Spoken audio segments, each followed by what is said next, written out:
In this video I want to show you how you can use this watch. This is Raketa college watch, Soviet watch, and to wind this watch you simply turn the crown on first position like other mechanical watches, and if you need to set the time you have to pull the crown to the second position and set the time you need.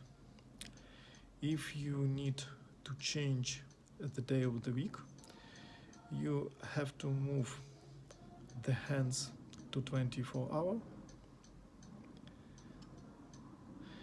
and if you need to change the date you have to pull the crown and push, pull and push. Be sure to return the crown to the second position when you set the date, and do not change the date between 11 p.m. and 1 a.m. o'clock. Otherwise the mechanism can be broken.